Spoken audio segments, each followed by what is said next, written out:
Selamat pagi pemirsa, apa kabar Anda di hari ini? Senang sekali kami dapat kembali menjumpai Anda dalam Berita Papua pagi ini. Bersama saya Cynthia Delima, sejumlah informasi penting dan menarik telah berhasil dihimpun tim redaksi dan akan kami hadirkan untuk Anda. Berikut 3 di antaranya.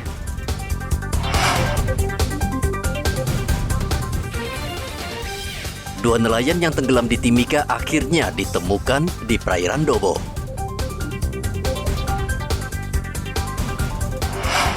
Pekerja jalan di Kabupaten Jayapura temukan bom peninggalan Perang Dunia.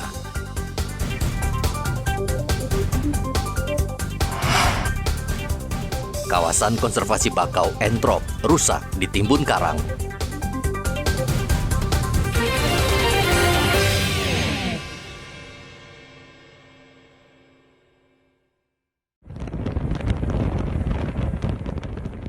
Setelah 3 hari, tim SAR akhirnya menghentikan proses pencarian terhadap 2 nelayan yang hilang di Laut Timika. Kedua nelayan tersebut ditemukan selamat oleh perahu nelayan di Laut Dobo. Saat ini mereka sudah dievakuasi dan dalam kondisi sehat. Tim SAR sebelumnya mengalami kesulitan mencari korban karena cuaca buruk akibat hujan terus-menerus. Mendapatkan informasi dari keluarga korban bahwa 2 korban berhasil ditemukan oleh kapal nelayan dekat dengan Dobo. Kedua korban itu dalam keadaan selamat, saat ini berada di Dobo.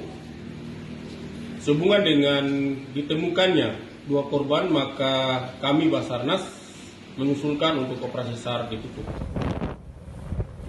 Sebelumnya, 3 nelayan hilang di perairan Porsai Timika akibat perahu mereka dihantam ombak.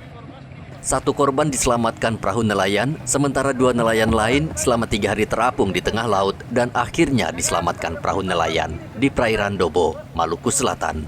Dari Mimika, Papua Tengah, Igobat Momolin melaporkan.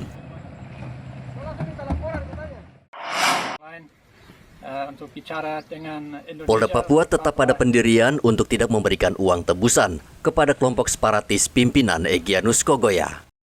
Sebelumnya beredar kabar KKB meminta uang tebusan 5 miliar rupiah sebagai syarat pembebasan pilot Susi Air, Philip McMertens.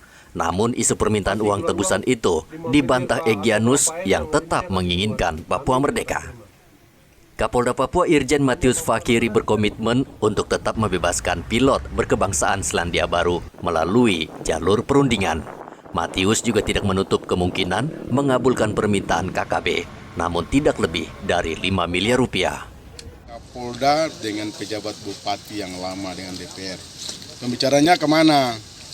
Kalau nanti saya sampaikan kalau Egi minta itu uang, ya dikasih saja nggak apa-apa. Yang penting saya batasi, tidak boleh lebih dari 5 miliar. Itu pembicaraan kita. Untuk bernegosiasi awal, memang di perjalanan waktu awal itu bagus. Tetapi karena ada masukan kiri kanan yang menghasut atau bagaimana, Egi berubah pikiran sehingga komunikasi itu stuck, putus. Bahkan kan saya lihat itu kan orang bermain di situ. Karena Kapolda ngomong begitu, sudah berangkat, sudah sampai ke tempat Egi, bahkan Egi mengancam akan membunuh orang yang itu. Jadi tidak pernah ada komunikasi terjadi sampai dengan pejabat bupati itu diganti. Jadi saya 3 kali ketemu pejabat bupati itu, terakhir saya dengan Bapak Pangkogap sebelumnya, bertemu di RPA, saya ngomong agak keras karena beliau menjanjikan kepada pimpinan negara dikasih waktu 2 minggu. Sampai waktu kan tidak pernah ada komunikasi lanjutan. Sehingga itulah saya tegur agak keras. Nah kita berharap juga ini dengan PJ Bupati yang baru ini bisa memain komunikasi yang intens dengan keluarga di dalam, dengan Egi dan keluarga besar, supaya kita bisa mendapat pilot itu dengan baik. Saya sampaikan Jayapura kemarin, baik di kantor maupun terakhir di Polda, tidak ada solusi lain, kembalikan pilot.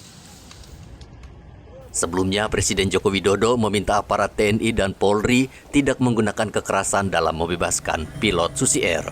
Dari Mimika, Papua Tengah, Igobat Momolin melaporkan.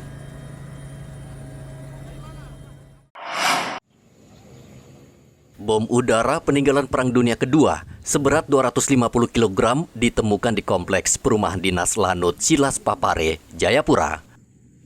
Bom berukuran panjang 125 cm, diameter 30 cm, ditemukan pekerja saat membangun jalan menuju perumahan dinas Lanut Silas Papare. Bom ini berbahaya karena masih aktif dan memiliki daya ledak hingga radius 1 km.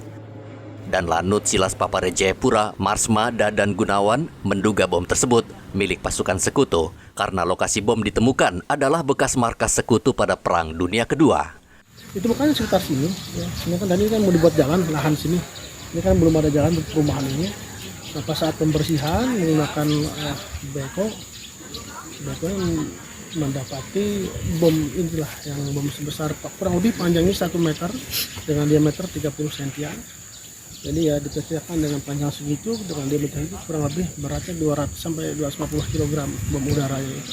Jadi karena kan di sini ini dulunya bekas landasan sekutu ya, MacArthur. Jadi kalau saya tidak salah menduga kemungkinan besar sekitar sini ini adalah gudang senjatanya pasukan MacArthur itu, terutama pasukan udara MacArthur. Karena dengan melihat kondisi bom ini adalah bom udara. Kalau dilihat dari kondisi sekarang bom ini masih aktif.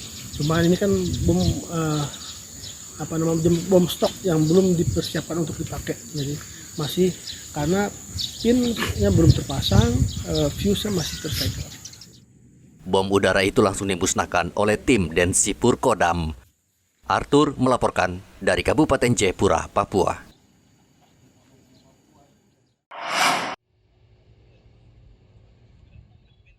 Hutan bakau di kawasan konservasi alam Teluk Yotefa, Jayapura, kondisinya mengenaskan. Kawasan ini penuh dengan tumpukan karang dan batang pohon bakau yang ditebang. Kondisi ini bisa merusak ekosistem di Pantai Hamadi. Aktivis lingkungan Kota Jayapura, Petronella Meroje, mengunjungi kawasan ini. Ia menyesalkan pihak tertentu yang sengaja merusak kawasan konservasi untuk kepentingan tertentu. Petronella yang pernah meraih penghargaan Kalpataru tahun 2023 mengatakan perusakan kawasan konservasi bisa berdampak pada kehidupan masyarakat di Kampung Tobati dan Enggros yang mengandalkan mata pencaharian sebagai nelayan. Penimbunan ini dampaknya kami masyarakat merasakan seperti ada pembengkakan air di kampung, ikan sudah semakin susah, kerang semakin susah, karena masyarakat kampung kalau musim timur mereka harus mencari ke hutan bakau. Mereka tidak bisa mencari keluar karena gelombang. Dan masyarakat merasakan itu, susah sekali. Dan saya sendiri merasa teriris-iris begitu saya hati. Seakan-akan masyarakat di kampung ini sudah tidak layak lagi untuk hidup. Karena inilah salah satu tempat lapangan pencari makan atau nafkah untuk masyarakat kampung Enggros. Dia sumber ketahanan pangan terbesar yang kami punya itu mangrove ini, hutan perempuan ini. Di dalam sini kan ada nilai sosial budaya yang kami jaga, di mana perempuan mencari kerang tanpa busana.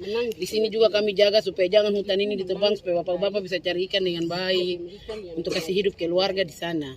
Kalau sudah ditimbun kayak begini, otomatis masyarakat akan kehidupan akan semakin susah. Dari semua rumpun masyarakat dan semua stakeholder untuk menjaga hutan yang kita banggakan ini, hutan konservasi. BPKSDA telah melakukan upaya-upaya awal melalui tindakan-tindakan preemptif dan tindakan-tindakan preventif terhadap pelaku ini, namun tidak diindahkan. Dan saat ini ultimum remedium yang dipilih terakhir yaitu penegakan hukum. Nah, penegakan hukum ini adalah kewenangan dari Balai Gakum KHK dan juga Kepolisian RI. Dan selanjutnya kasus ini akan ditangani oleh penegak hukum dalam proses penyidikan. Pemerintah Kota Jayapura berjanji akan menghentikan penimbunan batu karang di kawasan hutan bakau yang masuk dalam kawasan konservasi Taman Wisata Alam Teluk Yotefa. Sekda Kota Jayapura Robi Awi mengatakan hutan bakau sudah semakin terkikis sehingga ia meminta perhatian semua pihak untuk melindunginya. Harapan kami selaku pemerintah Kota Jayapura bahwa kepada pihak-pihak yang menimbun dan melanggar, karena ini banyak kehidupan di sini dan juga tadi disampaikan oleh Kepala KSDH dan juga dari Kepala Dinas Kehutanan juga dari Polda tadi banyak kan diproses oleh karena itu kami juga menghimbau bahwa sudah ada aturan-aturan kepada siapapun pribadi dan juga badan usaha harus juga tetap mentaati aturan. Di depan sudah dipasang papan bicara apa tidak boleh, tapi dilihat dari belakang. Karena itu yang jelas pemerintah Kota Jayapura juga tidak mengizinkan kegiatan ini dilanjutkan. Oleh karena itu kami juga memohon terima kasih dari Polda dan juga kepada pihak-pihak keamanan yang melindungi oknum-oknum tertentu untuk melakukan penimbunan ini, mohon. Karena ini kan untuk kepentingan banyak orang. Oleh karena itu kami akan mengikuti semua proses yang dilakukan oleh KSDA dan juga Polda Provinsi Papua dan Dinas Kehutanan. Yang jelas pemerintah kota sudah mempunyai aturan. Artinya bahwa ini kawasan konservasi, sudah ada SK dari menterinya, kemudian terjadi penimbunan dan ini semua baru kita ketahui bersama, sehingga kita bersama-sama turun ke lapangan, sehingga menjadi tupoksi kami untuk bersama-sama mengawal dengan kegiatan Gakum KLHK dengan Dinas Kehutanan Provinsi untuk mengamankan lokasi. Sehingga apabila kemudian timbul sertifikat di atas kawasan hutan konservasi, maka timbul pertanyaan, mengapa sampai sertifikat itu bisa terbit? Dari pemerintah sudah jauh-jauh hari menegur, bahkan sudah memasang papan pemberitahuan bahwa ini sudah kawasan konservasi, tidak boleh ada aktivitas. Ternyata ini sudah himbauan ini pun tidak diindahkan. Sehingga terpaksa kami harus lakukan tindakan tegas. Polda Papua juga berjanji akan memeriksa semua pihak yang terlibat dalam perusakan taman bakau di kawasan konservasi alam Teluk Yoteva. Arthur melaporkan dari Kota Jayapura, Papua.